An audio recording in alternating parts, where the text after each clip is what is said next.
Planet Zoo, Planet Zoo, it's time to play Planet Zoo. Hello and welcome back to Planet Zoo. This is Martini 4 and we are at Talbot National Zoo. Today we're going to be working on our little river adventure walk. It is going to start out with our Giant Anteater.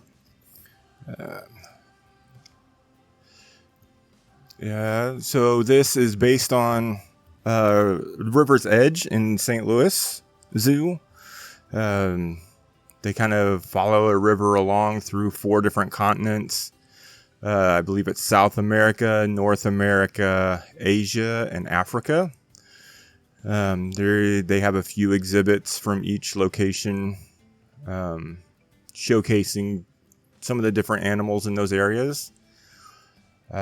So I am kind of modeling this after that idea. So I start out with the Giant Anteater here. And you see me laying down some of these mud walls that are on the Steam Workshop. Again, I'm horrible and forgot to get the name of the creator, but they're awesome. I know a lot of people use them. I'll put the link down in the description like I did on the last video.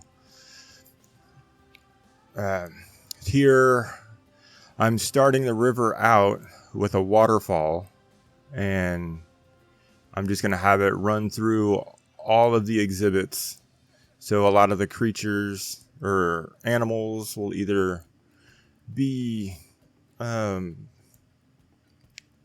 of water type animals. I know this isn't Pokemon, but yeah, they'll be like a capybara, which they like to have the water. I'm going to throw a hippo in here, just different animals that really like to live around the water, and just kind of showcase them in different exhibits, and just kind of have them all on the same river system, but slowly let the terrain and biomes, going to try to make them kind of meld from one to another. So we'll see how that works out, or if it just fails completely and just goes directly from one to another. Who knows?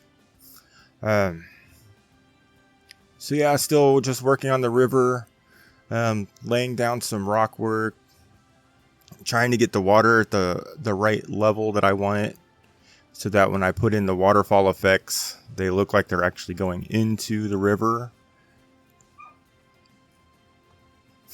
It took me a long time to figure these effects out. Some of them, like the tops and bottoms, they're pretty simple, but when it comes to the middles, man, those, I'm sure everyone struggles with those.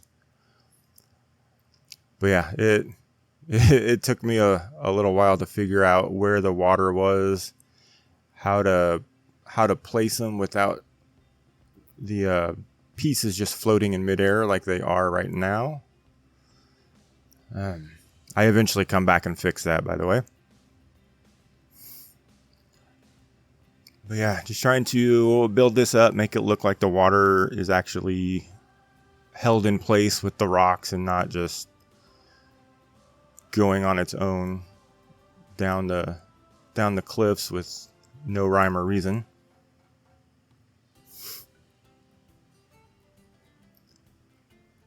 But yeah, this area ends up turning out pretty cool. I really like where the zoo is going.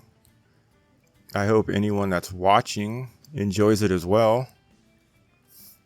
This habitat here especially, I did a lot of decorating with. A lot of times I try to keep the foliage within the percentage that the animal likes, but I think I'm just going to not care about that anymore and just kind of make it look the way I want it to look, and they can just deal with it.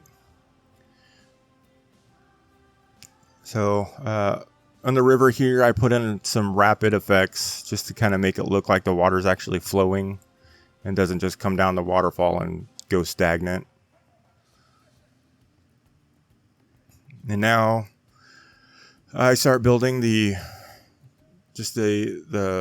backstage area, the house. I don't do anything spectacular for it because the guests aren't going back there, so it's very utilitarian. Just kind of, I wanted the color to kind of blend in and hide, so that's why I went with the brownish gold, I guess you could call it, just to kind of let it blend in with the rock walls or the mud walls. And then I got my staff path that goes back here. I'm also going to have the keeper hut, of course, and a little break room.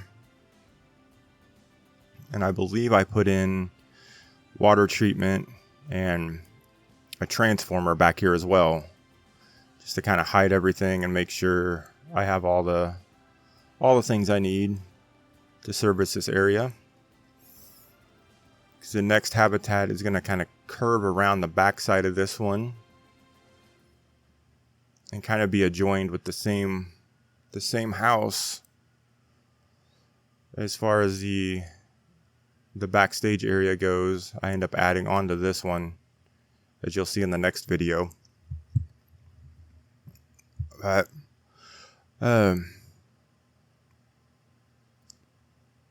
yeah, there's not much going on right now.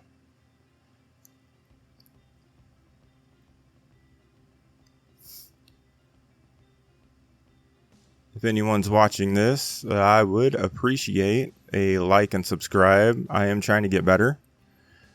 Coming up with things to talk about is a little bit difficult, especially when I don't edit the videos properly and it's kind of boring right now. I need to learn to move things along a little faster. Here we go. So now I'm working on the inside of this backstage area. I didn't want to just leave the walls that same corrugated metal, so I laid down some plaster walls just to kind of brighten up the inside and make it look a little more natural as far as what you would see in real life. And as I go through, I keep finding gaps in my mud walls there, so I end up having to place more and more of those. Here we got the concrete floor going down. I kind of figured out how to do that without everyone clipping through it, so that is exciting for me. And then here I just wanted a little separation between like the keeper's work area and the animal area, as I wanted to dress this up a little bit, put in a few props to make it look like the keepers actually do things here. This is the first time I kind of played around with all these pieces, hanging stuff up on the wall and whatnot. I build a little cage area where they keep all the animal food and stuff that they don't want. If the animals do get over the fence there, at least they won't gorge themselves on all the food.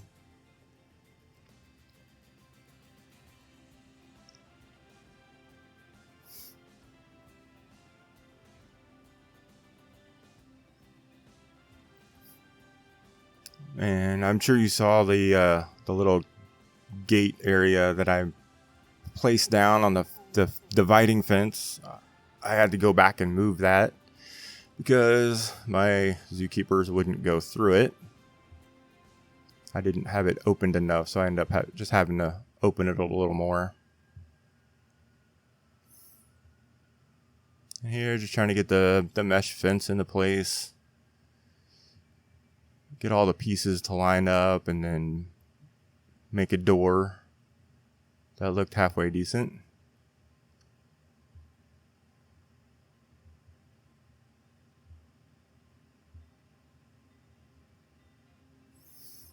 But yeah, the zoo's coming along nice. I have recorded a couple more episodes already before recording this voiceover, and I think it's looking pretty good. I put out a short that kind of showcases a little a cave that I built for some exhibits with some spiders and kind of South American themed creatures. So I wanted to utilize as much space as I could, and I had the little mountain there behind the desert house. So I figured, hey, why not throw a cave in there and throw some spiders and creepy crawlies in it and see how that works. And I think it turned out pretty good. I could dress it up a little bit more, maybe play around with the stalactites and stuff. I didn't get that involved in it. I put a bunch of vines and little planted areas and stuff in there, but I could go back and tweak it a little bit more.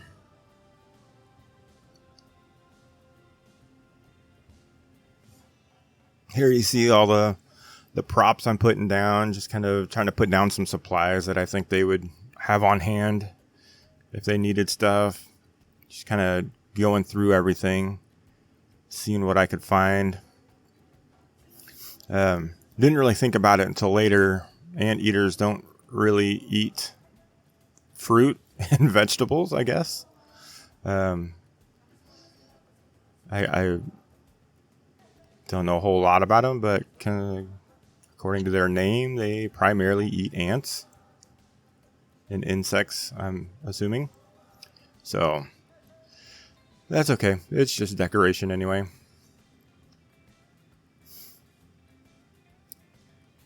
And here I'm just adding a few more things to the wall since I didn't have the fence come all the way out.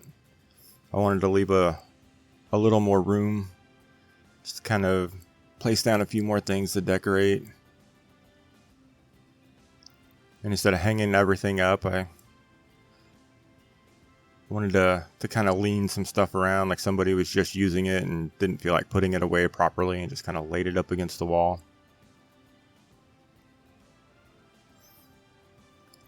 And yeah, here's a feeder I placed down that doesn't get used because the anteaters don't eat out of it, of course.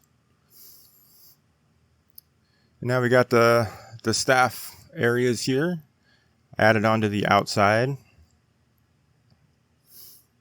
Again, I don't think about these things until afterwards, and didn't really leave myself enough room on the inside there.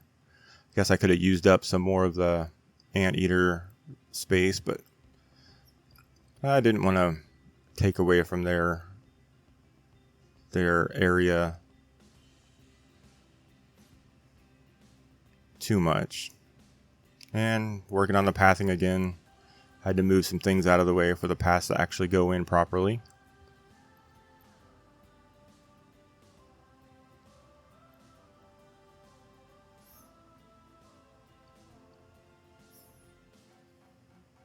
Yeah, for the roof, I just used the rusty looking corrugated metal again, just to kind of stick in with that theme of just trying to blend everything in.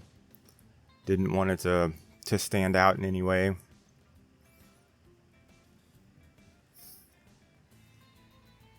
I was trying to hide it as much as possible from the guests, from the pathway, but you never know, someone might be able to see past some things, so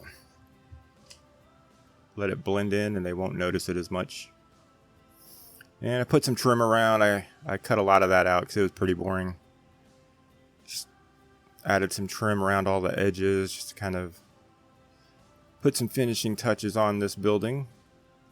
I'm horrible at finishing things off like that. I usually lay the base work down and then move on and forget to do anything else with it. I even put little end caps on everything.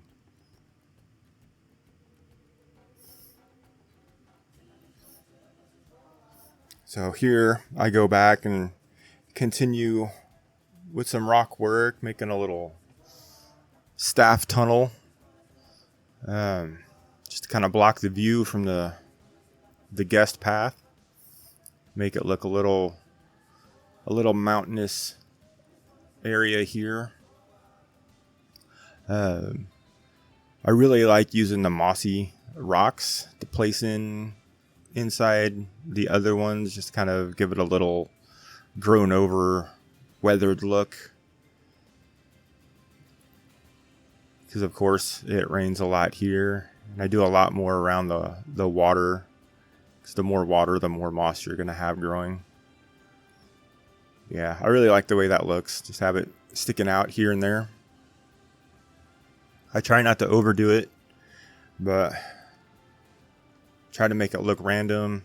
Sometimes it starts to look a little uniform, and then I have to go back and kind of replace some things or add more just to make it look even more random. I wasn't sure what I was going to do there for the barrier. I decided to just continue on with the mud walls. It wasn't what I really wanted to do, but just to keep the separation without being able to see into the adjoining exhibit or habitat until you get around the corner, I decided to just block it all off. And this took forever, adding all of these little vines and stuff to make it look overgrown. I wanted it to look like you're deep in the jungle and nature was just taking over. So I covered these with these vines and all different kinds of overgrowth. And what else did I put in here?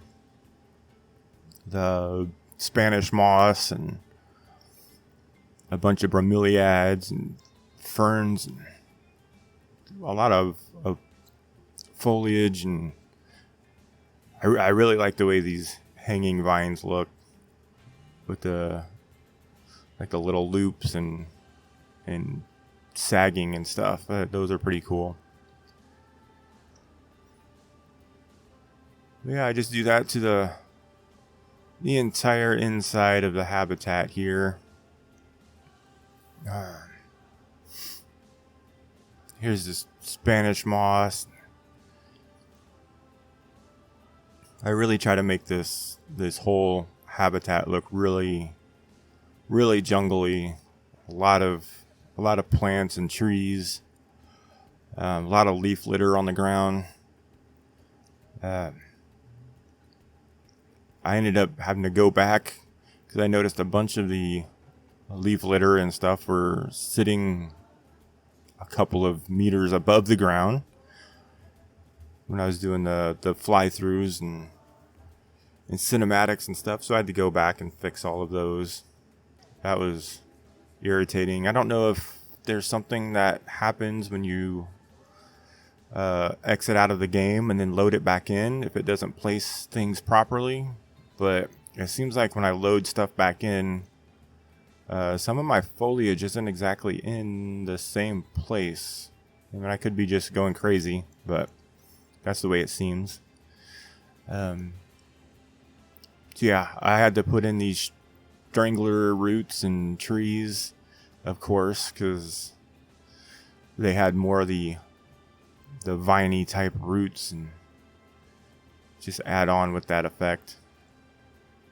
I really like the one that I placed on top of the mud wall with all its roots hanging down. And those bushes, I really like using those bushes. Trying to kind of keep the anteaters back from the guests a little bit. From what I remember at the St. Louis Zoo, the anteaters are pretty far away from the viewing area. And I remember going there as a younger adult and child. They looked huge compared to what I thought they would look like, even at the distance they were at. So I always thought they were pretty cool like that. And here I didn't keep in all the plantings. The episode was starting to get a little long, so I just kind of cut to the end here. And here we go with our fly-through cinematic starting at the front, going past our information center and our administration building. You'll see I kind of decorated everything on the path here leading up to it. I still need to do a little more work on fencing and edging. But here we got our entrance to our river adventure walk. I would really like to start naming these different habitats and areas after possibly subscribers, if people would like to subscribe and leave me a comment. So I know a lot of zoos will have things named after people as far as the habitats go, people that like sponsor it and stuff. So I thought that would be pretty cool. So if anyone watching would like something named after them, leave me a comment and I will make up a little sign and place it on my habitats. But we're rounding out the end of the video here. I thank everyone that stuck around and checked this out. Check out my other videos if you would. Give me a like and subscribe. Share. Whatever you need to do to help me out would be awesome. I really like making these videos, and this game's just so cool. I have a lot to do. A lot I haven't played around with yet, so hope to see you on the next one. Thanks. Bye.